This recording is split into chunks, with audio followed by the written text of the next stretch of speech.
और आपके मन में प्रॉब्लम है ना, उसका समाधान कहां से होगा? न्यूरो साइंस भी नहीं कर सकती, वो फिजिकल बॉडी के पार्ट्स में काम कर सकती है, लेकिन सॉफ्टवेयर पे कुछ नहीं कर सकती। हालेलुया। आप लोग आजकल एक चीज पर डिपेंड है जो हार्डवेयर भी है लेकिन उसमें सॉफ्टवेयर भी है। आप हार्डवेयर में सब कुछ कर सकते हैं पैसा खर्च करके, लेकिन सॉफ्टवेयर पे क्या कर सकते हैं? लो, और उसके बावजूद लोग सॉफ्टवेयर पे फोकस करते ही नहीं, हार्डवेयर पे ही फोकस करते हैं। Our physical body is a hardware. कितना खर्च कर सकते हैं आप? लेकिन अगर प्रॉब्लम सॉफ्टवेयर में है तो आपको रिसर्च का ऑब्जेक्ट बनाकर डॉक्टर्स यूज करेंगे। You are just like a guinea pig. मैं एक टेक्निकल भाषा का इस्तेमाल कर रहा हूं। जिन लोगों पे रिसर्च की जाती है वो सब गिनी पिग्स कहलाते हैं। और ये नेक्सस चल रहा है आजकल, और आजकल के पढ़े लिखे लोगों के लिए ये नेक्सस तैयार किया गया है, क्योंकि वो दिमाग अपना ज्यादा, देखिए आजकल के पढ़े लिखे लोग करते क्या है? Self diagnosis and self treatment वो खुद कर रहे हैं। डॉक्टर को एडवाइस करते, डॉक्टर साहब ये वाला टेस्ट करवा लें। वो भी देखता है इसके माइंड में कीड़ा है तो करवा ही लो, तुम जाओ। बस उसका अप्रूवल चाहिए था, लिख दे। हालेलुया। ये एजुकेटेड लोगों की दशा है। अच्छा, स्पिरिचुअल में आइए, ये फिजिकल हमने आपको बताया, स्पिरिचुअल में भी यही है।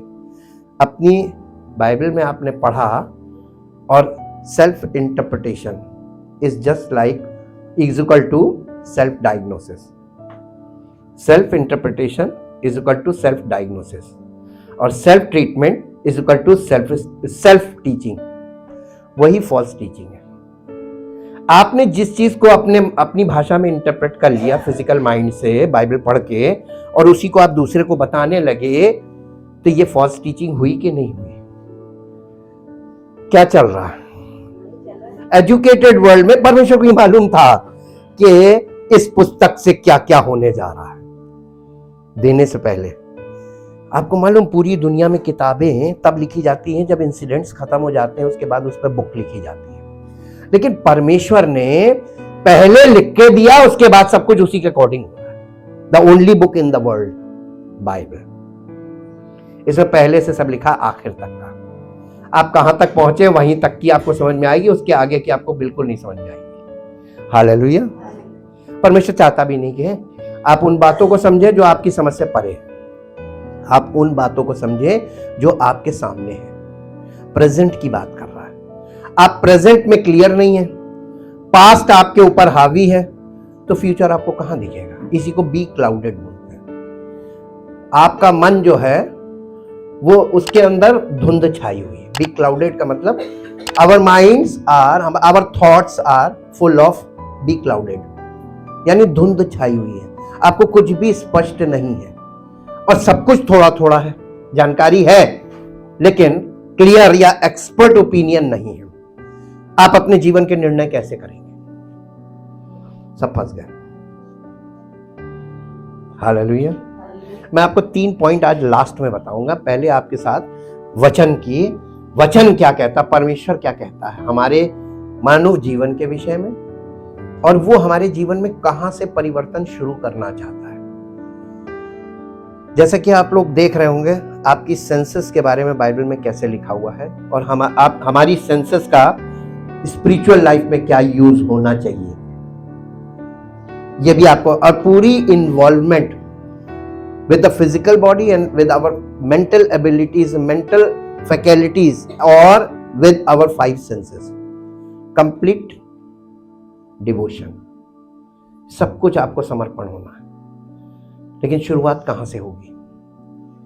What is the processor of our senses? Mind. Problem कहां पर है? Very good. मेरे साथ एक पद निकालिए इसी बात पे, हिंदी में और इंग्लिश में दोनों में निकालेंगे। नीति वचन की पुस्तक, उसका 22 अध्याय,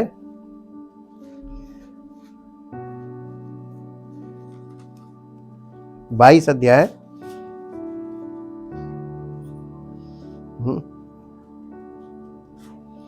22 अध्याय का 15 पद पढ़िए। लड़के के मन में मूर्ता की गांठ बंधी रहती है। लड़के के मन में मूर्ता की गांठ बंधी रहती है, परंतु अनुशासन की छड़ी के द्वारा। अरे काहे से? अनुशासन की छड़ी के द्वारा। वो तो आजकल बिल्कुल मना है, उसके बिना खुलेगी नहीं। खोल के देख लीजिए, आप पुचकार के खोल के देख लीजिए। अनुशासन की छड़ी के बिना के द्वारा वो खोलकर उससे दूर की जाती है। क्या चीज?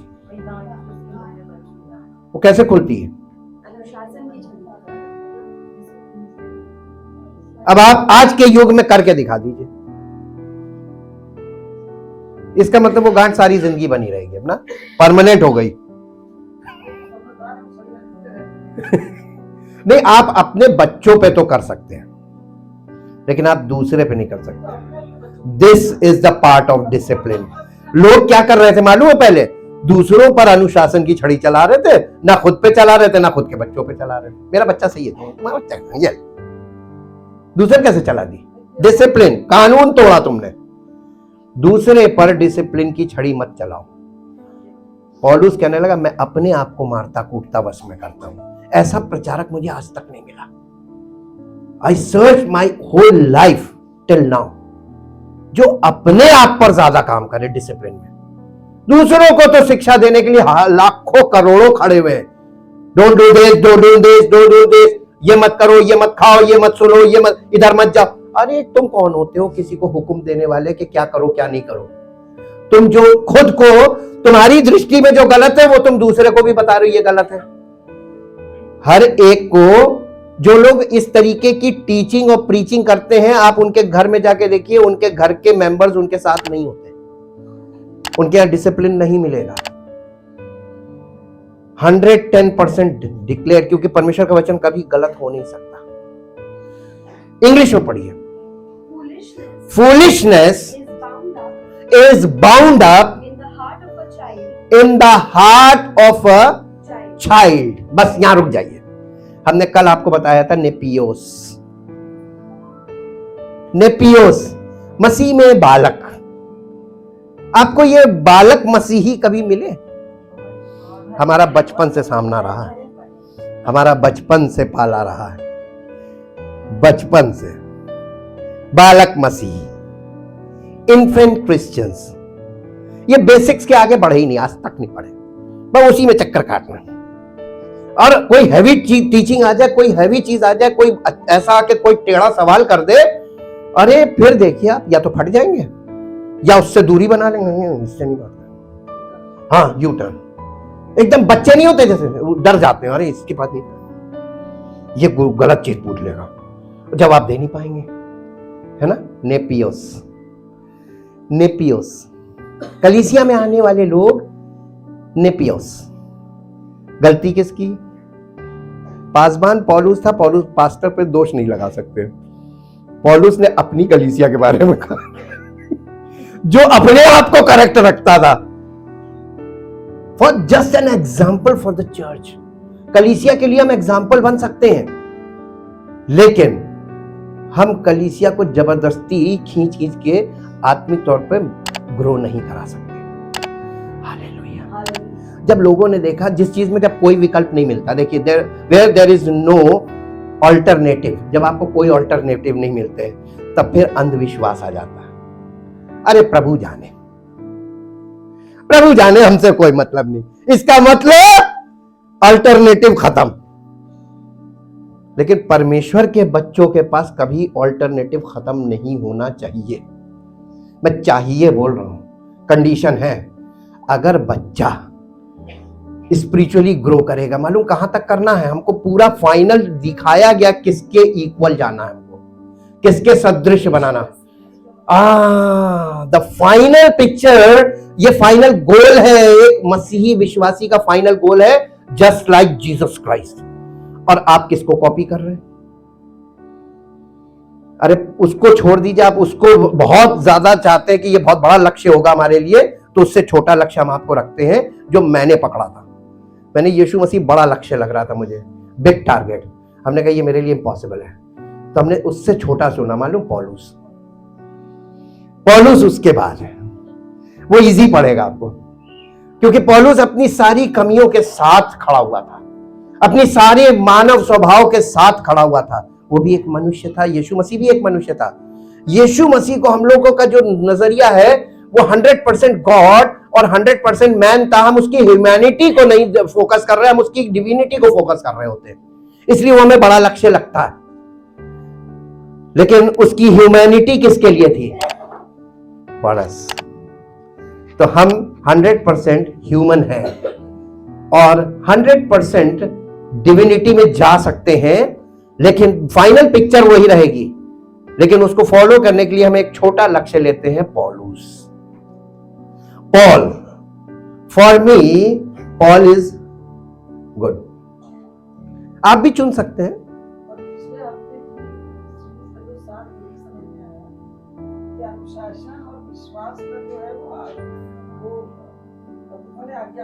यस, उसका टोटल निचोड़ आज्ञा मानना ही है, जो लोगों के लिए आज्ञा ना मानने के लिए लोग विकल्प लगाते हैं, उसी को आर्ग्यूमेंट्स बोलते हैं। आप अपनी दलील देते हैं कि ये हम इसलिए नहीं कर सकते।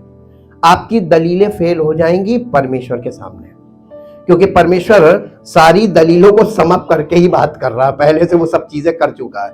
ही नोज ह्यूमन बीइंग, वो मनुष्य को जानता है, क्योंकि परमेश्वर का पुत्र मनुष्य बन के आया था, God in the image of man, और वहां से उसने न्यू टेस्टामेंट शुरू किया।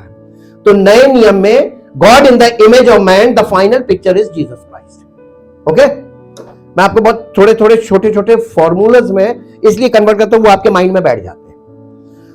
अब आप इसको इंग्लिश में पढ़िए। देखिए यहां पर बालक के विषय में लिखा है कि बालक के मन में काहे की गांठबंदी होती है? मूर्खता की, फूलिशनेस। और हमने इससे पहले आपको, देखिए सब्जी बनाने से पहले मसाले को, सब चीजों को काटा पीटा जाता है ना, और काट पीट के ये काटो ये काटो ये काटो ये काटो, सब काट काट के रख लिया जाता है। पकाते समय काटना नहीं जाता है, फिर समय सटासट डालो, काटने में टाइम लगता है। हम आपको टाइम टेकिंग वाला पार्ट्स में ले लेते हैं। हमने आपको फूलिशनेस के विषय में बताया था, foolishness is a sin. Hallelujah, याद आ गया ना? पूरी एक हफ्ते हमने क्लियर कर दिया था फूलिशनेस के बारे में। और वो पापी और फूलिशनेस दोनों बराबर है, मूर्ख और पापी बराबर है, और बच्चा और मूर्ख वो भी बराबर है। तो बच्चे के अंदर, मन में, हृदय में काहे की गांठबंदी होती है? इमेच्योरिटी में उसके पास इतनी फूलिशनेस होती है कि उससे कोई कुछ भी बोलता वो मान लेता है ना? परमेश्वर के घर में अगर आपका स्पिरिचुअल बॉर्न अगेन हो गया, यानी परमेश्वर के घर में आपका जन्म हो गया, तो परमेश्वर अपने बच्चों को क्या मूर्खता में छोड़ देगा? परमेश्वर ही तो हमको इंफॉर्मेशन देगा। मन में मूर्खता की गांठ लगी हुई है, और किसके? जितने इमेच्योर हैं। विश्वासी हैं, लेकिन विश्वासी के से ज्यादा वो मूर्ख है, ये कह रहा है जी। But the rod of discipline will drive it far from what drive it? foolishness। मूर्खता को कौन ड्राइव आउट करता है? द रॉड ऑफ दाऊद। इसी मारे, ये दाऊद का बेटा लिख रहा है, सुलेमान। दाऊद ने इसीलिए एक बात बोली थी, मेरे साथ निकाल लीजिए, भजन संहिता 23 अध्याय, साम 23, साम 23 का वर्स 4। चाहे मैं घोर अंधकार से भरी हुई तराई में होकर चलूं। एक मिनट रुक जाइएगा। आप जीवन में किस परिस्थिति से निकल रहे हैं? चाहे घोर अंधकार से भरी हुई तराई, मृत्यु की वादी, सब निकलते हैं, हम भी निकल रहे हैं, आप भी हैं, हम लोग सब एक ही जगह हैं, एक ही देश, एक ही शहर और एक ही राज्य के रहने वाले हैं, ठीक? चाहे मैं घोर अंधकार से भरी हुई तराई में होकर चलूं तो भी हानि से ना डरूंगा। लेकिन आप काहे से डर रहे हैं? हानि से। हम नहीं डर रहे। हानि जो होनी हो जाए। हानि को लाभ में कौन बदलता है? बदलता है ना? Can you believe? तो रोना मत। हानि हो जाए कभी मत रोना। हानि को लेकर जब तुम रोते हो ना, परमेश्वर के बच्चे नहीं रोते, क्योंकि मालिक है।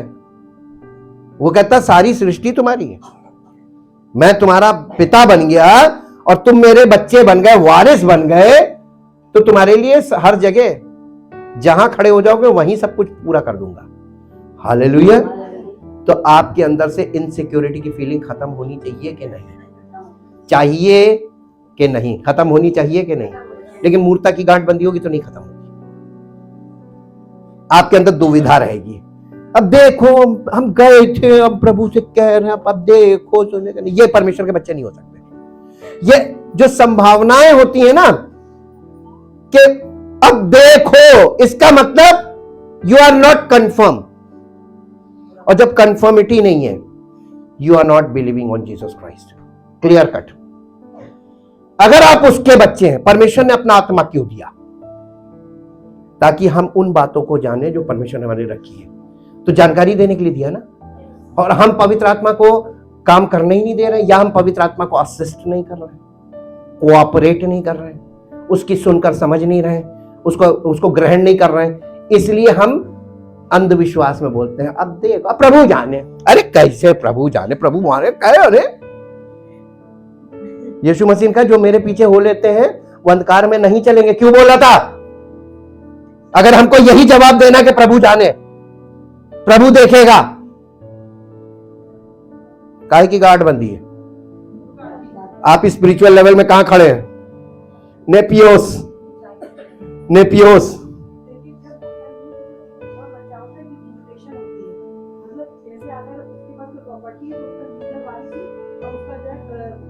लेकिन केयर टेकर होता है, कोई छीन ना ले।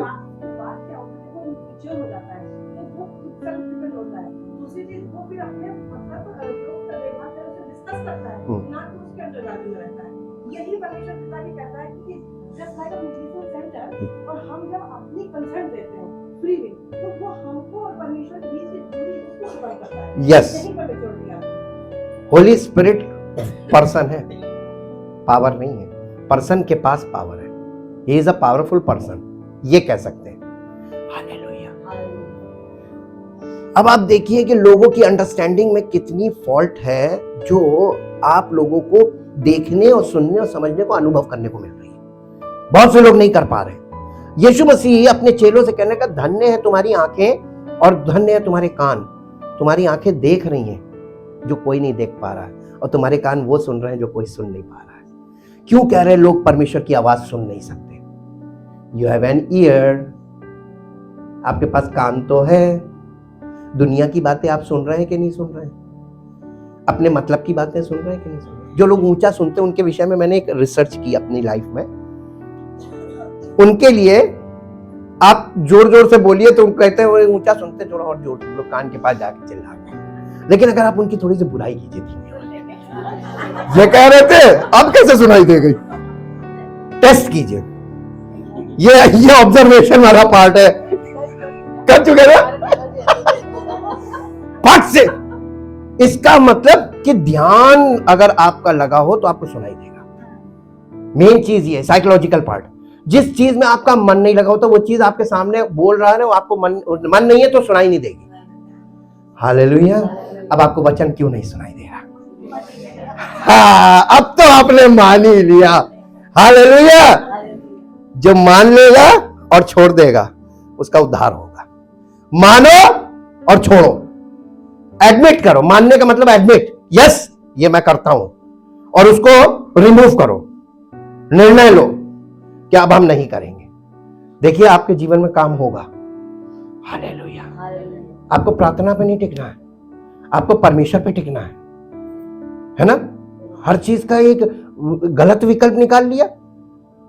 ये विकल्प है, और विकल्प कब आता हमने बताया ना आपको, जब आपसे कुछ ना बन पड़े तो एक विकल्प लगा दो। हम प्रभु से कहेंगे वो कहता ये इसकी सुन लो, ये ना मैं इसकी सुनूंगा, कहता रहे सारी जिंदगी, कहता रहे मैं नहीं सुनूंगा, ये मेरी नहीं सुन रहा तो मैं इसकी क्यों सुनूं?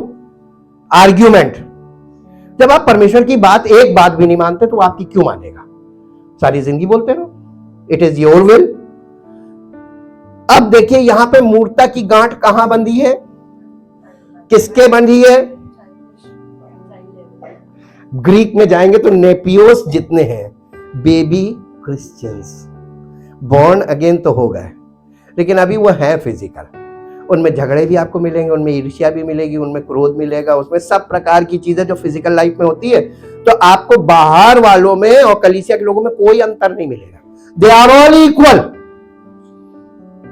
Not in the sight of man but in the sight of God. लोगों में तो वो परिवर्तन पकड़ में ही नहीं आएगा। और तभी जब कोई आप कहेंगे कहां जाते हो, कलीसिया में चलो, ऐसा ना हम नहीं जाएंगे। तुम में हमें फर्क ही क्या है? तुम इतना करने के बाद भी वही कर रहे हो जो हम कुछ नहीं कर रहे तब भी कर रहे हो। कुड़कुड़ा तुम भी रहे हो, कुड़कुड़ा हम भी रहे, झगड़ा तुम भी कर रहे हो, हम भी झगड़ा कर रहे हैं, तुम भी लूज टेम्पर्ड हो, हम भी लूज टेम्पर्ड है। किस बात में अंतर? तुम जाते हो तो उसका क्या फायदा? बदनामी किसकी हो रही है? परमेश्वर की, पिता की, पुत्र की और पवित्र आत्मा का अनादर हो रहा है। क्योंकि बॉर्न अगेन के साथ पवित्र आत्मा है, लेकिन वो पवित्र आत्मा के साथ नहीं है। अब आपको देखिए पौलुस ने इसी बात को इतिहास से लेकर बताया कि वे उस चट्टान से पीते थे जो उनके साथ साथ चलती थी, और वो चट्टान मसीह था। और परमेश्वर उनमें से बहुतेरों से प्रसन्न नहीं हुए, जंगल में मर के ढेर हो गए। क्यों? मसीह उनके साथ साथ चलता था। यस। अब आप ये बताइए कि हम, अगर मसीह हमारे साथ है और हम भी उसके साथ हैं, तो हम ये नहीं कह सकते कि प्रभु जाने। नहीं, हम ये भी नहीं कह सकते आर्ग्यूमेंट में कि प्रभु जाने। हम ये कह सकते कि परमेश्वर की ये मर्जी है, चाहे मानो या ना मानो। बोल्डनेस आ जाती है जब पवित्र आत्मा आता है। तो बोल्डनेस क्यों आ जाती है? क्योंकि आप परमेश्वर के साथ इन ट्यून हो जाते हैं, अलाइनमेंट। हम आपको आज ये बताना मांग रहे हैं कि परमेश्वर का वचन आपके हृदय में इतनी तेजी से जा सकता है, सिर्फ आपका पार्ट गीला है, आपके मन में प्रॉब्लम है ना? इसीलिए रिन्यूअल ऑफ माइंड से ही कार्य परमेश्वर शुरू करता है स्पिरिचुअल लाइफ में। वो शरीर में कोई परिवर्तन नहीं करता, शरीर एज इट इज रहेगा। हालेलुया। एजुकेशन जैसी थी वैसे ही रहेगी, नई थी नहीं होगी, होगी तो होगी, जितनी होगी उतनी होगी, लेकिन आपके माइंड में कुछ होगा नया। क्या होगा? नहीं हटेगा, कुछ नहीं, चेंज कर देगा। रिप्लेसमेंट ऑफ माइंड है, और रिप्लेसमेंट ऑफ माइंड, जिंदा आदमी को चलते चलते उसका माइंड रिप्लेस मनुष्य नहीं कर सकता। बताइए, कोई साइंस कर देती? फिर कौन कर सकता है? लेकिन उसका एक तरीका है। उसने कोइनोनिया इसीलिए बनाया, ये काम कोइनोनिया में होता है। कोइनोनिया का मतलब in the body of Christ, in the presence of Christ, presence of God. परमेश्वर की उपस्थिति कहाँ है? अब आप हिस्ट्री में जाके देखिए, मैं आपको आज ऑब्जेक्टिव बताता हूं। जब परमेश्वर को टैबरनेकल बनवाना था तो परमेश्वर पहाड़ पे उतरा, पहाड़ पे आग दिखाई दी, फायर। मूसा केवल ऑथराइज पर्सन था उस आग में जाने के लिए, वो भी एक कॉमन मैन ही था, लेकिन वो आग में गया, और वो आग में गया और वापस आया तो उस आग से वो ना जला ना भुना, कुछ नहीं, लेकिन और उसके शरीर, उसके चेहरे पे चमक आ गई। नूर लिखा है, नूर। नूर का मतलब होता है डिवाइन लाइट, सेल्फ एनलाइटमेंट, जो अंदर से रोशनी निकलती है चेहरे से, वो आ गया। क्योंकि वो परमेश्वर की उपस्थिति में रेगुलरली बैठा रहा काफी लंबे समय तक, तो उसके चेहरे से किरणें निकलने लगी। This is the first sign, the presence of God में जो लोग जाते हैं उनके चेहरे से किरणें निकलती हैं। अब ये डिवाइन पार्ट है, और इसको लोगों ने काउंटरफीट कर लिया। आपको नहीं मालूम है, आप लोग बहुत पीछे है, अभी दुनिया बहुत एडवांस है। इसे काउंटरफीट कैसे किया मालूम है? टेलीविजनिस्ट ने, जो टेलीविजन पे बड़े बड़े प्रचारक आते थे, वो लोग अपने चेहरे पर गोल्ड डस्ट ऐसे करके लगा लेते थे, और जब उस पर तेज लाइट पड़ती थी तो चमकता था। ये काउंटरफीट हो गया इसका भी। हालेलुया। लेकिन काउंटरफीट्स हर चीज के हुए। बाइबल में जितनी चीजें हैं सबका काउंटरफीट चल रहा है। अब आप बताइए कि आप मसीह को कैसे पहचानोगे? कलीसिया का भी काउंटरफीट है, होली स्पिरिट का भी काउंटरफीट है, हर चीज का। सच्चे मसीह के लोग थे तो झूठे सेवक भी खड़े हो गए एकदम एज इट इज। तो आप बाहरी रूप देखकर कभी जीवन में नहीं पता लगा सकते। अब प्रॉब्लम तो वहां ही पे है ना कि आपको सच्चा मिलेगा कहां से, आप परखोगे कैसे? मसीह तक तो तब आप पहुंचेंगे जब आपको एक सही मिल जाएगा, लेकिन आपको वो सही की पहचान क्या है, रिस्क तो वहां पर भी है। हालेलुया। हम आपको वो बातें बता रहे हैं ताकि आपके अंदर डिसर्नमेंट की पावर आ जाए, लेकिन जब तक मूर्ता की गांठ बंधी हुई तो डिसर्नमेंट कहां से कर लेंगे? परमेश्वर के वचन में लिखा हुआ है, पौलुस ने लिखा कि दूध पीने वाले बच्चों को तो धर्म के वचन की पहचान नहीं होती। अब आप बताइए, मूर्ता की गांठ बंधी हुई, धर्म के वचन की क्या पहचान है? दूध पीते, यीशु मसीह अच्छा है, जीसस के नाम से दुआ कर दीजिए। अब उनको बता भैया जीसस के नाम से एक बार कर दी थी, अब तुमने विश्वास नहीं किया तो तुम बार बार करवाओगे, इसका मतलब तुम विश्वास ही नहीं कर रहे हो कि वो है। उसके वचन में जाओ, सेकंड पार्ट में जाओ, डेवलपमेंट की ओर बढ़ो। नहीं वो हम तो बस आए हैं, अब देखिए अब आज भाई साहब मेरे लिए आप कर दीजिएगा, आज काम होना चाहिए। पता नहीं क्यों परमेश्वर ने मुझे ऐसी चीज दी, मुझे भावना समझ में आ जाती तुरंत। अरे हमने कहा ये तो वो चीज बोल रहे जबरदस्ती, और नेता नगरी वहां चलती नहीं, हमें मालूम वहां का सब। हमने कहा हम क्या कर सकते बताओ, इसको या तो ठोकर खा लेने दो, बाद में इसको समझ में आ जाएगा। अनुभव से शायद कुछ चीजें समझ में आ जाए, तो सब चीजें सुन के नहीं समझ में आएंगी, कुछ चीजें अनुभव से समझ में आएंगी, परिस्थिति में ले जाके सिखा देगा। हालेलुया। तो सिचुएशन में जाना आपके लिए अच्छा होता है कि नहीं? इसीलिए लिखा है कि जब तुम तरह तरह की परीक्षाओं में पढ़ो तो इसे आनंद की बात समझना।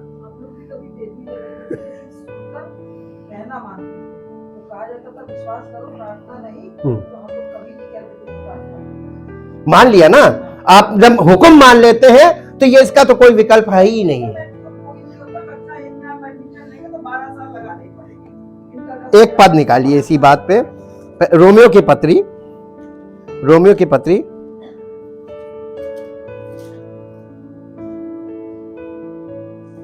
देखिए, रोमियो की पत्री उसका 6 अध्याय और उसका 15 पद से पढ़िए। तो क्या हुआ? क्या हम इसलिए पाप करें कि हम व्यवस्था के अधीन नहीं वरन कलीसिया में लोगों को ये यहाँ पे मिस इंटरप्रिटेशन है। वो लोग सोचते हैं कि हम तो व्यवस्था के अधीन नहीं है, हम तो अनुग्रह के अधीन है, तो हम फ्री हैं, हम जो चाहे करें। नहीं कर सकते, you are free. Born again के बाद भी हमने यही तो बताया, बॉर्न अगेन के बाद यू आर फ्री। अब आपको उसने पाप मुक्त कर दिया, लेकिन अब आपकी मर्जी पे छोड़ दिया, फिर कि अब तुम फिर से स्टार्ट योर जर्नी, जीरो कर दिया। भाई आपको किसी ने जमानत ले ली, अब हम प्रैक्टिकल आ गए, फिजिकल में आप बंद हो गए किसी भी अपराध में, ठीक? आपकी किसी ने जमानत ले ली तो आप बाहर आ गए। अब बाहर आ गए, अब आपकी मर्जी है, दोबारा गुनाह कर सकते हैं आप, यू आर फ्री। लेकिन आपको ये भी देखना है कि यार दोबारा अंदर जाएंगे तो जिसने जमानत ली है वो अपना नाम वापस ले लेगा, जमानत कैंसिल हो जाती है ना। हाँ कुछ भी बोल सकते, लेकिन ये मैच्योरिटी वाला पार्ट है, इसमें मत बोलिए मैच्योरिटी। लेकिन लोग तो फिर खुली छूट मिल जाए, फिर तो जो चाहो बोलो, जो चाहो करो। इसी को कहा गया वल्नरेबल। स्पिरिचुअली भी आप वल्नरेबल हैं, और आप अपने स्वतंत्रता का दुरुपयोग करके दोबारा फंस जाते हैं। तो हम क्या कहें, क्या हम कुछ भी कर सकते हैं? हम अनुग्रह के अंतर्गत आ गए? नहीं, अब ज्यादा खतरनाक में आ गए। उसने एक बार तो माफ कर दिया, बैलेंस जीरो किया, अब दोबारा माफी नहीं है। अब आप बताइए, इसके बाद बॉर्न अगेन के बाद माफी दिखा दीजिए आप बाइबल में, है? तो जितने बॉर्न अगेन हो गए उनको माफी मिलेगी? नहीं है तो आप इब्रानियों की पत्री 6 अध्याय 4 पद से पढ़ लीजिए। जिन्होंने एक बार ज्योति पाई, स्वर्गीय वरदान का स्वाद चख चुके और उस जीवन के को उन्होंने देखा और फिर वो भटक जाए तो वो यीशु मसीह को दोबारा क्रूसीफाई करते हैं और प्रगट में उस पर कलंक लगाते हैं। इनके लिए माफी नहीं है। तो बॉर्न अगेन के बाद दो ही रास्ते बचते हैं, इटर्नल पनिशमेंट और इटर्नल लाइफ। अब आप बताइए, नेपियोस के बाद ही तो खतरा असली शुरू हुआ। हालेलुया। कलीसिया को यह बात नहीं पता चली क्योंकि पवित्र आत्मा की उपस्थिति ना होने के कारण वचन स्पष्ट नहीं हुआ। आगे निकालिए, आगे पढ़ दीजिए। कदापि नहीं, क्या तुम नहीं, जब ये वर्ड लिखता है ना पौलुस, क्या तुम नहीं जानते, इसका मतलब स्पिरिचुअली अज्ञानी हो, कलीसिया स्पिरिचुअली इग्नोरेंट में है, इसीलिए वो क्या तुम नहीं जानते बोल रहा है। क्योंकि क्या तुम नहीं जानते का मतलब तुम्हारे पास बाइबल तो है लेकिन जानकारी की फिर भी कमी है, पवित्र आत्मा नहीं है जी। कि जिसकी आज्ञा मानने के लिए तुम अपने आप को गुलामों की नाई सौंप देते हो। अब आप ये बताइए, जब आप बॉर्न अगेन हो गए, इसके बाद आपके पास या तो आप पास्टर के गुलाम बन जाएंगे या आप परमेश्वर के गुलाम बनेंगे। नहीं कह तो रहे हैं परमेश्वर के, आप फॉलो किसको कर रहे हैं? उसी के गुलाम हो, तुम उसी के गुण प्रकट करोगे, उसी की बोली बोलोगे, उसी के स्टाइल को फॉलो करोगे। लिख के ले लीजिए मुझसे और जाके ऑब्जर्व करके देख के फिर बताइएगा। यस, ये देखिए गर्दन बॉडी ऑफ क्राइस्ट का बहुत महत्वपूर्ण भाग है। नेक जो हेड को बॉडी से कनेक्ट करता है, इसके 2 एंड्स होते हैं। यस, फिजिकल बॉडी, और फिजिकल बॉडी को रख के ही आप स्पिरिचुअल बॉडी को अंडरस्टैंड कर सकते हैं। ये एग्जाम्पल के लिए रखा गया। यह भी हमारा शरीर एक दृष्टांत है और इसी दृष्टांत में आपको सब कुछ मिल जाएगा। ऐसे ही यीशु मसीह एक ऐसा दृष्टांत है जिसमें परमेश्वर का राज्य है और परमेश्वर की इच्छा योजना सब मिल जाएगी आपको। आपको किसी थ्योरी में फंसने की, थ्योरी में तो जाना इसलिए क्योंकि माइंड में प्रॉब्लम है जी। चाहे पाप के जिसका अंत मृत्यु है, चाहे आज्ञाकारी है, चाहे पाप के जिसका अंत मृत्यु है, और चाहे, देखिए स्पिरिचुअल साइड में आपको क्या मिला, मैंने तुरंत पहाड़ खोद दिया, निकली क्या। और इस चीज तक लाने के लिए आपको हम लंबा रिक्शा चल रहे, क्योंकि आप हमें टहला रहे हैं तो हम टहल रहे हैं। देखते हैं कब तक आप टहलाएंगे, जब तक हम टहलेंगे आपके साथ।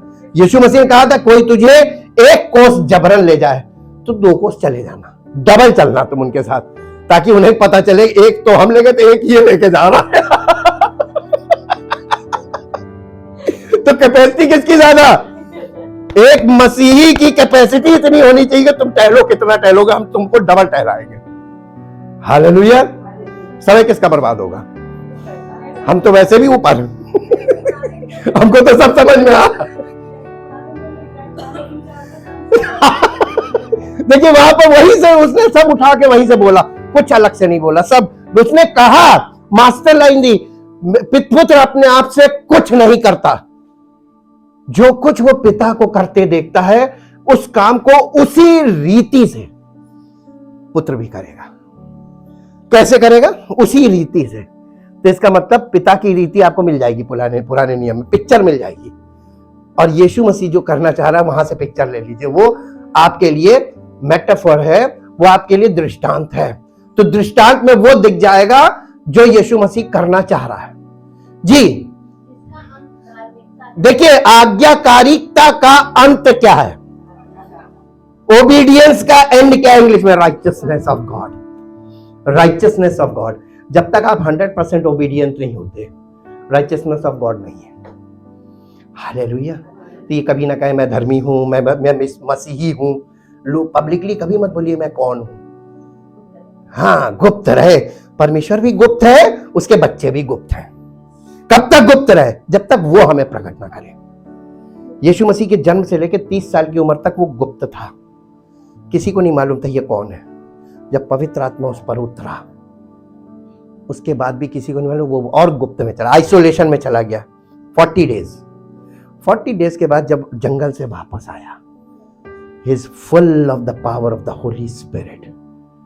और फिर उसने, पवित्र आत्मा ने उसके द्वारा सेवकाई को शुरू किया।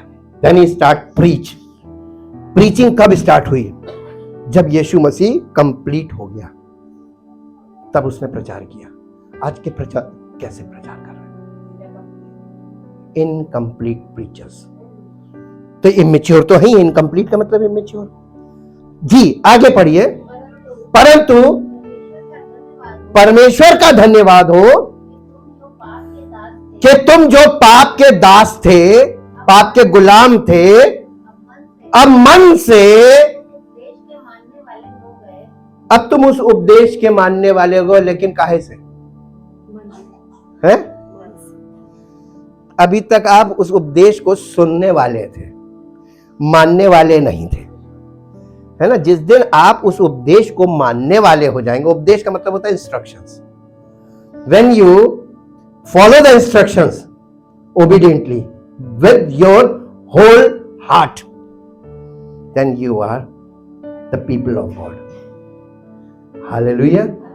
डेफिनेशन क्लियर हुई? प्रॉब्लम कहां आएगी? जब से हम यहां पे आप लोगों से वचन को लेकर बात करते, हर चीज में ये आता कि हम ही गलत हैं, हमारे में प्रॉब्लम है, सब कुछ। तो अभी तक तो उससे उल्टा चल रहा था। प्रभु ये नहीं करता, प्रभु ये नहीं, प्रभु सुनता नहीं, प्रभु बोल नहीं। अरे ना, वो बोल भी रहा है, सुन भी रहा है, सब कुछ कर रहा है। तुमने क्या किया? तुम कितना उसको जानते हो जो उस पर इल्जाम लगा रहे हो? हालेलुया। और फिर भी कह रहे हो हम विश्वासी, फॉली फेथ। जी, जिसके सांचे में, हमको किस सांचे में ढाला गया है? उस उपदेश के मानने वाले सांचे में ढाला गया है। सबकी सृष्टि मसीह में है, लेकिन मालूम नहीं है, क्योंकि जानकारी सही नहीं है और आपका जीवन सही नहीं है, आपका दिल नहीं सही है, आपकी सोच नहीं सही है। इसलिए आप अपने इंटरप्रिटेशन से बाइबल पढ़ रहे हैं और फिजिकल बातों में मन लगा रहे हैं, और फिजिकल प्रेयर से आप चाह रहे हैं कि मैं बस 2 शब्द बोलूं और प्रभु बारिश कर दे, हैं? नहीं, अब मन लगाए रहिए, शायद कभी हो जाए। तुक्का तुक्की तो दुनिया में चल ही रही है, लेकिन हम कंफर्म बात करते हैं आपसे, टोटली कंफर्म। और जब तक कंफर्मेशन नहीं होती, हम किसी बात को एक्सेप्ट ही नहीं करते। ये मैंने सीख लिया है, डिसिप्लिन है। अब आप इसको इंग्लिश में पढ़ दीजिए ये वाली। अब परंतु अब, what then are we to conclude. Conclude का मतलब पहले समझ लीजिए। आप कंक्लूड क्या करते हैं? वचन सुनने के बाद क्या कंक्लूजन निकालते हैं आप? ये भी मैच्योरिटी का पार्ट है। हमने गलत क्वेश्चन पूछ लिया। क्या आप कंक्लूड कर पाते हैं वचन को सुनने के बाद? नहीं, कोई रिस्पॉन्स नहीं आ रहा, नहीं कर पाते। चलिए, नहीं, जब मन लगाएंगे समझ में आएगा। 100% हम आपको बता रहे हैं, होल हार्टेड।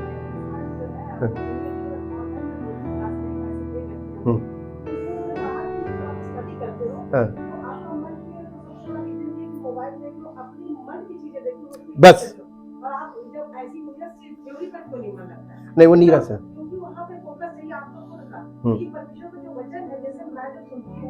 मेरा ये जैसे एक पैराग्राफ होता है तो उसको कनेक्ट करने के लिए प्रीपोजिशंस यूज होते हैं। अगर हम उसको बहुत ब्रीफ करते हैं तो समझ नहीं आएगा।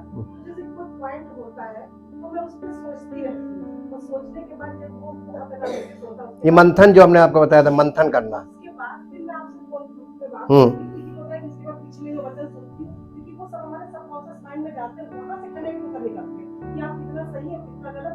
फिर मैं आपसे बात करती हूँ तो क्या सही है क्या गलत उसको आप हम और इजी कर देते हैं। हालेलुया। लेकिन आप अपने दिमाग का कुछ तो प्रयोग कीजिए।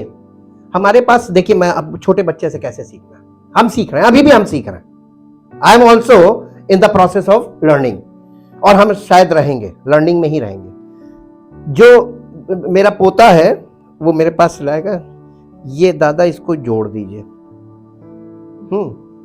तो हमने उसे, हाँ नहीं, कोई भी चीज, ये इसको, कल बैटरी और वो लाइट थी उसको कनेक्ट करना था, दादा इसको कनेक्ट कर दीजिए।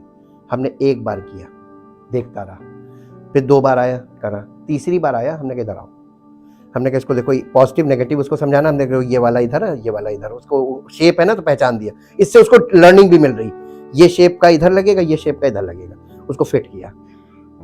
उसके बाद चौथी बार 5वीं बार आया, हमने कहा जोड़ो, मेरे सामने जोड़ो। 3 बार तक तो माफी थी, चौथी बार प्रैक्टिकल। परमेश्वर भी तो ऐसे ही करता है। आप प्रैक्टिकल पे कभी नहीं आते कि नहीं मैं भी कोशिश करूं, जब बोला जा रहा है तो आपने कभी कोशिश करने की कोशिश नहीं की, आपके मन ने कह दिया मैं नहीं कर सकता तो मैंने मान लिया मैं नहीं कर सकता। नहीं जी, आपकी थ्योरी पूरी फेल हो जाएगी अगर आपने प्रैक्टिकल नहीं किया। और आपकी लाइफ थ्योरी पे नहीं, आपकी लाइफ प्रैक्टिकल पे है। और प्रैक्टिकल अगर आपका खराब है तो आपकी पूरी लाइफ खराब हो जाएगी। हालेलुया जी। Learn, always ready to learn, तत्पर रहिए सीखने के लिए, और डांट से कभी बुरा मत मानिएगा। अनुशासन की छड़ी खोलने के लिए, मूर्खता की गांठ खोलने के लिए अनुशासन की छड़ी मस्त है। और अनुशासन की छड़ी, छोटे बच्चों को तो पिटाई की जा सकती है, बड़े लोगों को बातों से मारो। बातों से मारे कैसे? छड़ी हार्ड बोली बोलो, और जब हार्ड बोलोगे तो वो हार्ड होंगे। जब हार्ड सुना ही नहीं बचपन से, कोमल कोमल चीजें सुनी तो हमारा मन कैसा हो गया? अब कोई हार्ड बोलेगा तब क्या होगा? बेहोश। क्या हुआ था? अरे उन्होंने ऐसे बोल दिया, मैं सह नहीं पाई, बेहोश, है ना? सब ऐसे हंसते जैसे चुटकुला सुना दिया जी। What then? Are we to conclude? Shall we sin? Because we live not under law, but under God's favor and mercy. इसी को ग्रेस बोलते हैं, अनुग्रह। God's favor and mercy. Certainly not. Do you not know that if you continually surrender yourself if you continually surrender yourselves to anyone to anyone to do his to do his will, will, you are the slaves of him, you are the slaves of him whom you obey, obey, whether that be whether that be to sin, to sin which leads to death, or to obedience which leads to righteousness, which leads to righteousness, right doing, right doing and right standing with God. and right standing with God. Righteousness का मतलब होता है right doing and right standing with God. सही करके परमेश्वर के साथ खड़े हो जाना, इसको बोलते हैं धार्मिकता। इसी को हिंदी में धर्म बोलते हैं। और आज आपको धर्म दिखाई दे रहा होगा सड़कों पे, है ना? निरंकुशता है, उसको लोग धर्म बोलते हैं। अब ये देखिए कि वो किस माइंड के लोग क्या चीज प्रमोट कर रहे हैं और आप क्या है।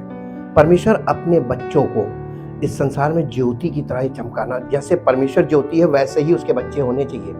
और अगर जब तक आप ज्योति की संतान नहीं है तो कभी किसी से ये मत कहिए कि मैं कौन हूं। रिलीजियस आइडेंटिटी नहीं देनी चाहिए। True identity, what I am that I am, मैं जो हूं आपके सामने हूं। रिलीजियस आइडेंटिटी नहीं होनी चाहिए। परमेश्वर रिलीजियस आइडेंटिटीज को एक्सेप्ट नहीं करता है। हालेलुया। इसलिए आप मेरे ऊपर कोई चिन्ह नहीं देखते हैं और कभी नहीं देखेंगे। पवित्र आत्मा का एक ऐसा चिन्ह है जो दुष्ट आत्माएं भी पहचानती हैं, पौलुस को पहचानती थी। When you follow the right expert person, और फिर बहुत मन लगा के उसकी बातों पर ध्यान देंगे और उतना काम अपने अंदर करेंगे ना, आपकी जिंदगी पौलुस बन जाएगी। उसने कहा था कुछ मत करो। पौलुस ने अपनी कलीसिया के लोगों से कहा था कि तुम मेरी मानिंद चलो जैसा मैं मसीह की मानिंद चल रहा हूं। तो वो एग्जाम्पल में आगे चल रहा था, कह रहा था फॉलो मी। अब बताइए फॉलो मी में क्या करना था? तो ये कठिन है कि आपको फॉलो करना? तो फॉलो तो बहुत सरल है।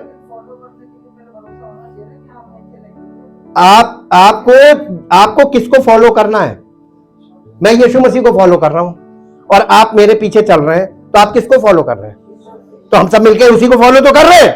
तो आप चल के तो देखिए यीशु मसीह आपके जीवन से प्रकट होता है कि नहीं होता है। आपको शक होगा तो आप चलने से परहेज करेंगे। नहीं हम सुन तो रहे हैं लेकिन हम चलेंगे नहीं। चलेंगे नहीं, पता नहीं कहाँ ले जाए, गड्ढे में ले जाए, अंधे को मत दिखा, दो गड्ढे में जाए। तुम कौन सा, तुम अब ये कंक्लूजन है, आप गलत कंक्लूड कर रहे तो आप खुद ही फंस गए। अपनी बुद्धि का सहारा ना लेना, संपूर्ण मन से परमेश्वर के वचन पर भरोसा करना। तो आपको तो हम वचन ही तो बता रहे हैं, हम तो ये कह ही नहीं रहे फिजिकली कुछ करो, फॉलो द वर्ड जी। But thank God, But thank God, though you were once slaves of you are once slaves of sin, you have become obedient you have become obedient with all your heart with all your heart to the standard of teaching, with whole heart to the standard of teaching. आप शिक्षा के जो मानक आपको दिए जा रहे हैं उसको मान रहे हैं कि नहीं पूरे मन से? This is the main thing ji.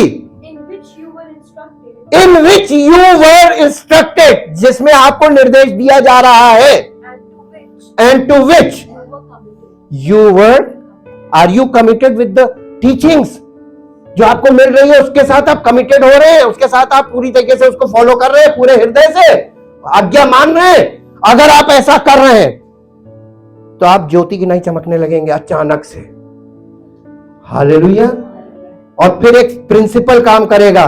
Principal ये, यदि तू विश्वास करेगा तो तेरा घराना उतार पाएगा। घर को कहते फैमिली, लेकिन घराने का मतलब होता house hold, all your relatives and friends, ये सारा घराना आ जाता है।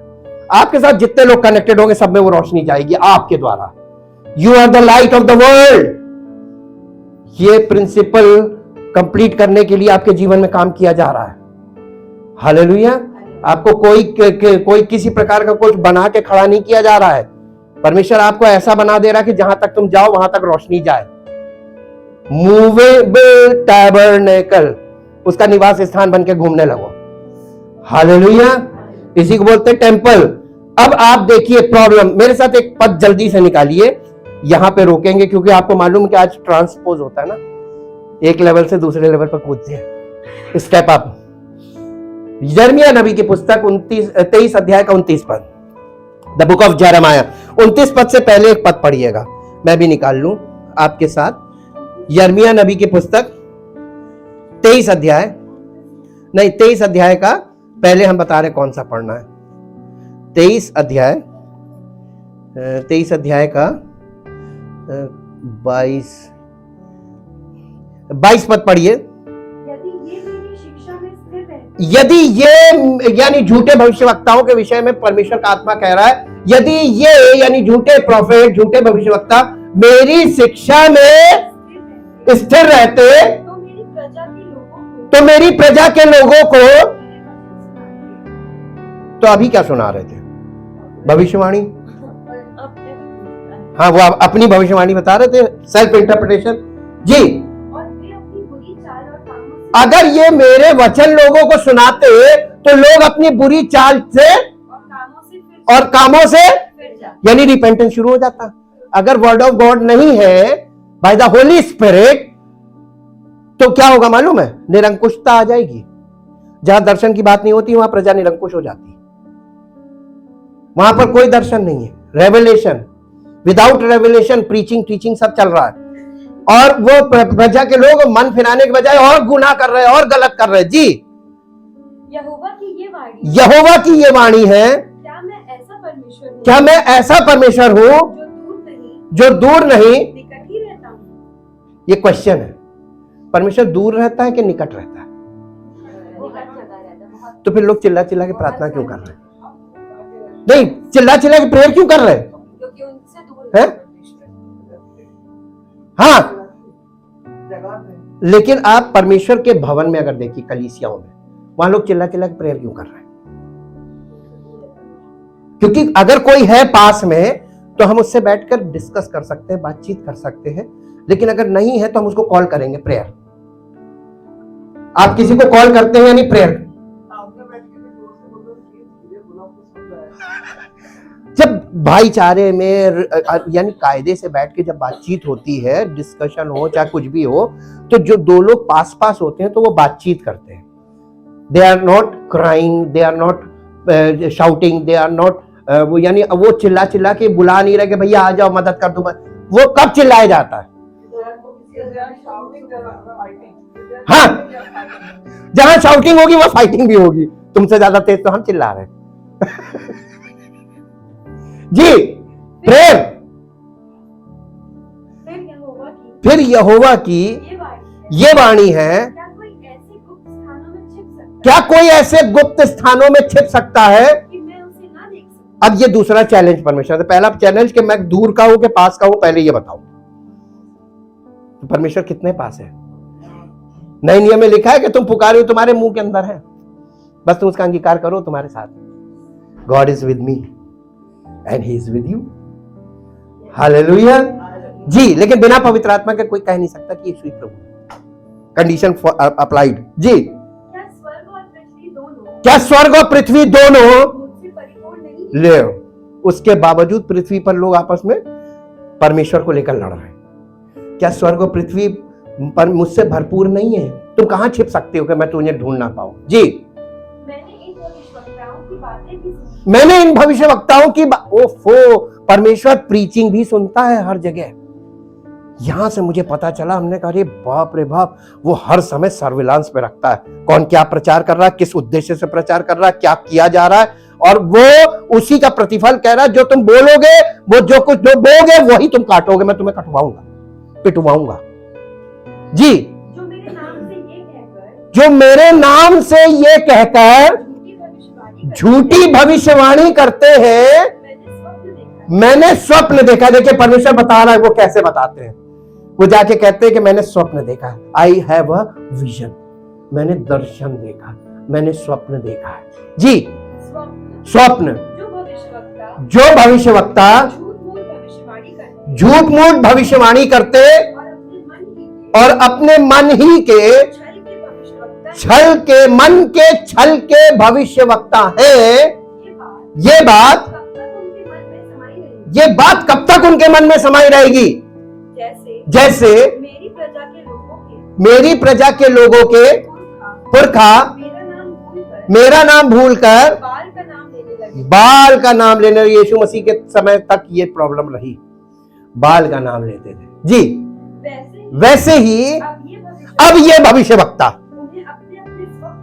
अपने अपने स्वप्न बता कर, ये यानी पेंतेकुस्त के बाद वाली सिचुएशन बताई जा रही है कि अब ये भविष्यवक्ता जिन्हें नए नियम के में बोला जा रहा है झूठे प्रचारक, ये भविष्यवक्ता अब क्या कर रहे हैं? अपने झूठे झूठे स्वप्न बता बताकर मेरा नाम भुलाना चाहते हैं। यदि किसी भविष्यवक्ता ने स्वप्न देखा हो तो वो उसे बताए, परंतु देखिए, या तो किसी ने स्वप्न देखा है तो वो प्रचार करेगा मैंने स्वप्न देखा है, लेकिन जिस किसी ने मेरा वचन सुना हो तो वो मेरा वचन हाँ सच्चाई से सुना है। क्या करे? कलयुग में इतना समर्पण हैंड टू माउथ होने के लिए इम्पॉसिबल। सब नेम फेम मनी के लिए जी। यहोवा की ये वाणी है। नए नियम में क्या लिखा है? यीशु मसीह क्या करेगा? गेहूं और भूसे को कैसे, कहां भूसा कहां गेहूं, यानी कहां झूठे प्रचारक और झूठे उपदेशक और झूठे फॉलोअर, और कहां गेहूं के दाने। जंगली दाने का दृष्टांत पढ़ लीजिएगा, है ना, और वहां पे लिखा है ना, जंगली दाना गेहूं का दाना। खेत तो संसार है, एक साथ बढ़ेंगे, और जगत के अंत में क्या होगा? मैं उन्हें अलग अलग करूंगा। अब ये कौन सा टाइम चल रहा है? आगे ना टाइम जी, आगे पढ़ दो। यहोवा की ये भी वाणी है, क्या मेरा वचन आग सा नहीं है? कंपेयर काहे से किया रहा है? Word of God compared with fire. और आगे पढ़ दीजिए। फिर क्या वो ऐसा हथौड़ा नहीं है जो पत्थर को फोड़ डाले? अरे बाप रे, वर्ड ऑफ गॉड, परमेश्वर का वचन दो रूप में आपको, अगर आप परमेश्वर का वचन पकड़ना मांग रहे हैं, प्रचारक तो बहुत खड़े हैं, आप प्रचारक को परख नहीं पाएंगे, लेकिन वो जो बोल रहे हैं उस चीज को परख सकते हैं कि वो परमेश्वर का वचन नहीं है। तो फिर भूसा वचन क्या करेगा? पहली चीज परमेश्वर का वचन आग, फायर, और दूसरी चीज हथौड़ा। आपको मालूम है कंस्ट्रक्शन, हथौड़े के दो काम होते हैं, कंस्ट्रक्शन एंड डिस्ट्रक्शन, बोथ। और ये जिस पर्सन के हाथ में होता है उस पर्सन के ऊपर डिपेंड करता है कि वो इससे कंस्ट्रक्ट भी कर सकता है और इससे डिस्ट्रक्ट भी कर सकता है। हालेलुया। अगर अब आप इस पे बुद्धिमानी ले लीजिए, परमेश्वर के वचन के साथ जो लोग कर रहे हैं ना, वो हथौड़े का प्रयोग है, समझ लीजिए। हथौड़े को जब आपको कंस्ट्रक्शन करना होता है तो आपको बुद्धिमानी के साथ विद फुल ऑफ स्किल इसका इस्तेमाल करना होता है। दूसरा, इसका इस्तेमाल कहां पर कितनी शक्ति से करना है, ये स्किल है। एक ही पावर में नहीं चलाया जाता, धनाधन धनाधन धनाधन, है ना। और यही हथौड़ा जब आप अनऑर्गेनाइज्ड वे में चलाते हैं तो डिस्ट्रक्शन होता है ना। अब परमेश्वर ने व्यवस्था में लिख दिया था कि तुम्हारे जबान के वश में मृत्यु और जीवन दोनों है। अब आपकी जबान से जब वचन निकलता है, राइट वे में निकलेगा, परमेश्वर का वचन बिल्कुल सही निकलेगा, ट्रुथ के साथ आप उस पर चल रहे होंगे और आप उसको मान रहे होंगे और तब आप उस चीज को अनुभव के साथ बोल रहे होंगे by the power of the Holi spirit, तो कंस्ट्रक्शन होगा। वरना एक लेबर के हाथ में भी हथौड़ा देकर आप बोलिए बेटा यहां चला जरा थोड़ा सा, ये प्लास्टर तोड़ दो, लौट कहेंगे दीवार ही तोड़ दी।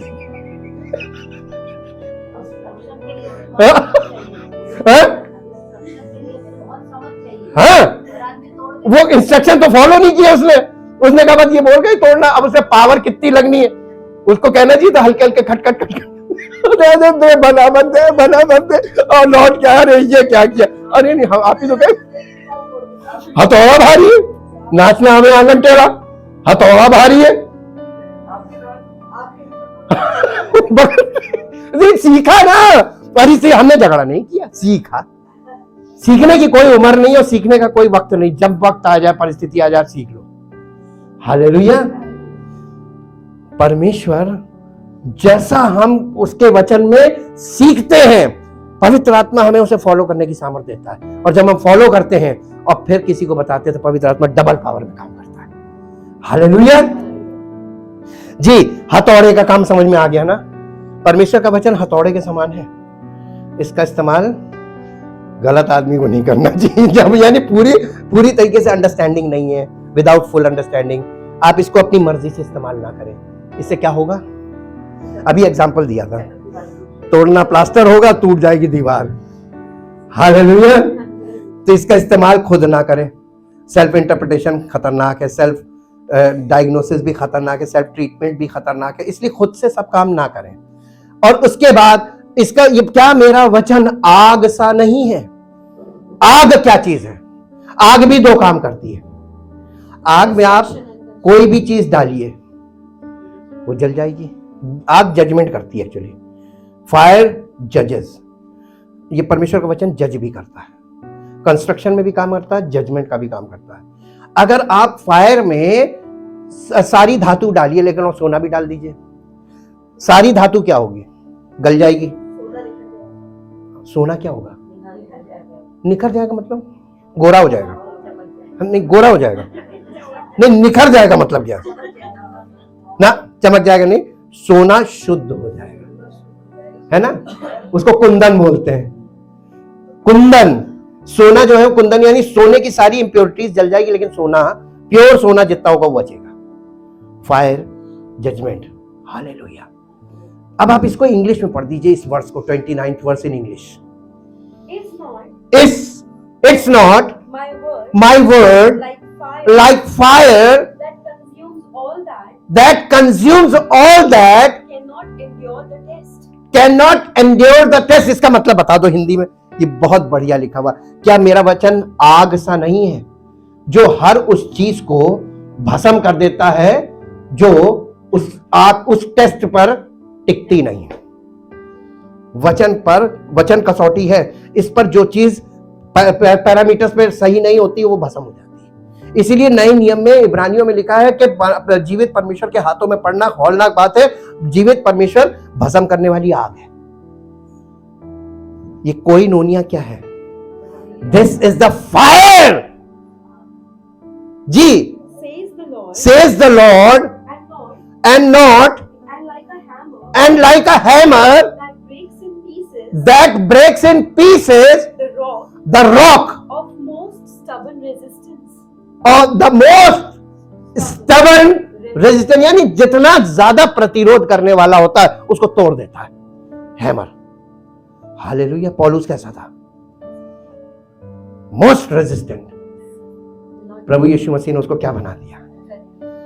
हालेलुया। जब वो बन सकता है तो कोई भी बन सकता है। कभी ये मत कहिए कि ये कट्टर, ये नहीं, अरे कट्टरों को सही कर देता है। बंदा सही होना चाहिए, मसीही सही होना चाहिए। मसीह तो पावरफुल है, वीकनेस कहाँ है? मसीही बेबी। आगे इंग्लिश में क्या लिखा नीचे? नहीं 29 के लास्ट में, यही था, of most stubborn resistance. यानी आपके जीवन में कोई भी चीज आपके मन में रुकावट बनी हुई है जो आपको परमेश्वर के प्रेम से अलग करने की कोशिश करी, इसकी भी लिस्ट 9 नियम में दी है। कौन हमें मसीह के प्रेम से अलग कर सकता है?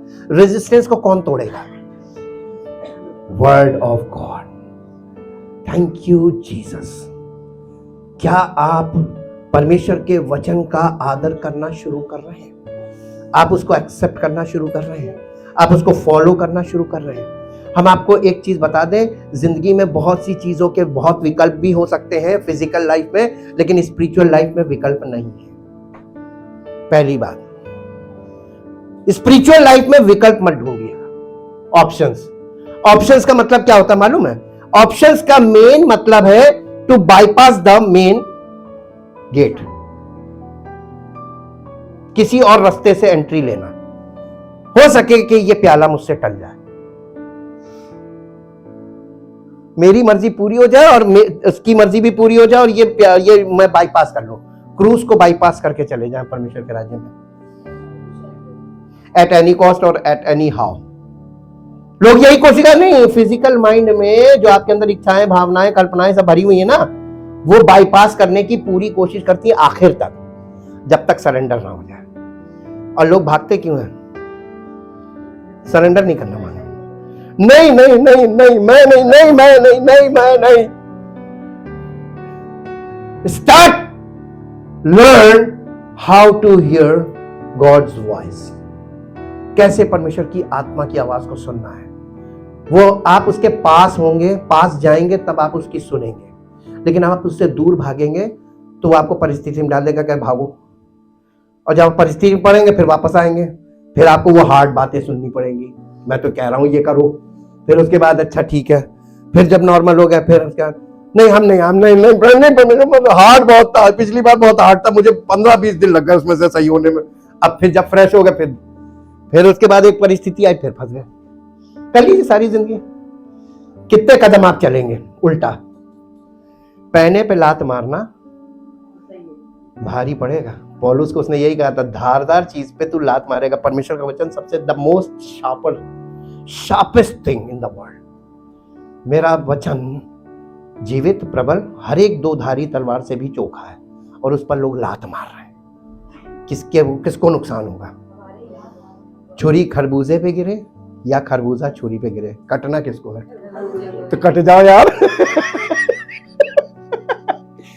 आसान तरीके से जो काम हो जाए वो अच्छा है, नहीं तो काम तो वो कर लेगा, भाग के नहीं जा पाओगे। एग्जाम्पल हम हैं, बहुत कोशिश की थी भागने की, भागने नहीं दिया। उसके पास मालूम क्या, तेरे सोटे और तेरी लाठी से। सोटा काय के लिए होता है? सोटा का मतलब क्या होता है? A rod of discipline. सोटा। और आपको चिढ़ किससे? ये रखूं राय तुम्हारा दादन, ये जीसस ने दिया। हाँ डंडे ये जीसस ने दिया, वो भी बस सटीक वाली है, बिलियर्ड वाली है। ये आपको किसने दी? हमने जीसस ने। काहे के लिए दी है? करेक्ट करने के लिए। अच्छा अब मैं नहीं करूंगा, लाई मैं पकड़ लूं। इन्होंने ये आ जाए, ये चल जाती है। हालेलुया। सोटे से बचना है। नहीं बचेंगे। नहीं, अगर सोटे से बचेंगे तो मूर्ता की गांठ बनी रहेगी। यस, वो आपको बेटा बना रहा है, वारिस बना रहा है। बेटे का मतलब होता है वारिस, और वारिस बनने के लिए आपको किसी भी हद तक जाना पड़े, परमेश्वर आपके साथ जास्ती नहीं करेगा। वो प्रेम करने वाला, उससे ज्यादा प्रेम कोई नहीं कर सकता। उसके प्रेम को देखो और सरेंडर करो। जब बच्चा आसानी से हुक्म मानने लगता है ना, तो उसको प्यार भी ज्यादा मिलता है और उसको सपोर्ट भी ज्यादा मिलता है। लेकिन जब वो जिद्दीपना करता है तो चोट भी ज्यादा लगती है, तकलीफ भी ज्यादा होती है। मानना तो फिर भी पड़ता है। हालेलुया। क्या मानने को तैयार है? Thank you Jesus. मैं प्रार्थना करने जा रहा हूं, जो लोग अभी हृदय से बिल्कुल तैयार है कि अब मैं परमेश्वर के वचन को बिल्कुल मिस नहीं करूंगा और मैं उसको दिल से, पूरे मन से उसको सुनूंगा, ताकि मेरे मन के अंदर जो मूर्ता की गांठ है वो निकले और मैं भी परमेश्वर का बच्चा बनूं, वारिस बनूं। केवल बच्चा बनने से काम नहीं बनेगा। बच्चा तो जब तक नाबालिग है तब तक उसमें और गुलाम में कोई अंतर नहीं है। मैं बच्चे के बाद भी गुलाम हूं, लेकिन मैं वारिस बनूंगा। Thank you, thank you, thank you Lord. परमेश्वर हम सबको अपने राज्य में वारिस बनाना मांगता है, जिसका मेन वारिस यीशु मसीह है। हम उसके साथ संगी वारिस है। We are co-heir. हम उसके साथ संगी वारिस है। हम इंडिपेंडेंट वारिस नहीं बन सकते, इसलिए वारिसाना हक तो यीशु मसीह के पास है और हमको उसने पुत्र के साथ कनेक्ट किया है ताकि हम संगी वारिस बने। Thank you, thank you, thank you Lord. परमपिता परमेश्वर, आपके प्रेम के लिए धन्यवाद। हम प्रभु साधारण शब्दों में धन्यवाद कह तो रहे हैं, लेकिन ये असाधारण प्रेम प्रभु ये संसार में कहीं है नहीं और कोई कर नहीं सकता। एक माँ अपने बच्चे को, जन्माए हुए बच्चे को भूल सकती है, उसके सगे लोग उसे छोड़ सकते हैं, लेकिन आपने हमसे इतना प्रेम किया कि हमारे लिए अपने पुत्र को बलिदान करके हमें अपना लिया और अपना वारिस बना रहे। हम आपका धन्यवाद करते हैं। और प्रभु, हम ऐसे गंदे लोग, पापी, पाप में लिप्त, पाप के द्वारा पैदा हुए, पापी स्वभाव, लेकिन फिर भी प्रभु आपने हमसे प्रेम किया। ये अद्वैत प्रेम है। वाकई में ये अद्वैत प्रेम है। संसार में लोग किसी से छोटी छोटी बातों को लेकर नफरत करते हैं कि ये ऐसे बोलता है, ये ऐसे करता है, ये ऐसे वो, लेकिन प्रभु आपने हमारी सारी कमियों को, सारी गलतियों को जानने के बाद भी हमसे प्यार किया। ये अद्भुत प्रेम है। हम प्रभु आपसे चाहते हैं कि हम आपस में ऐसे प्रेम करें जैसे आपने हमसे प्रेम किया है, ताकि लोग देखकर इस बात को रिकॉग्नाइज करें कि वाकई में परमेश्वर का प्रेम इनके जीवन में है। हमारा प्रेम जब हमारे अंदर से प्रकट हो तो आपने जो हमसे प्रेम किया वो प्रेम प्रकट हो। और प्रभु, आपकी अद्भुत अनुग्रह की सामर्थ्य हमारे जीवन में, हम सबके जीवन में कार्य करें और हमें नई सृष्टि बनाए, ताकि पिता का प्रेम और प्रभु यीशु मसीह का अनुग्रह और पवित्र आत्मा की उपस्थिति और सहभागिता का अनुभव हम सब लगातार प्राप्त करें और परमेश्वर की आत्मा के साथ एक हों, उसकी महिमा का कारण बने। धन्यवाद करते पिता परमेश्वर, आप ऐसा कर रहे हैं। हम सबको ऐसी सामर्थ दीजिए कि हम इस कार्य में अपने आप को पार्टिसिपेट करें बराबरी से, आनंद के साथ, खुशी के साथ, जिज्ञासा के साथ, ताकि आपकी महिमा हो। यीशु मसीह के नाम से मांगते हैं, आमीन। Thank you Jesus.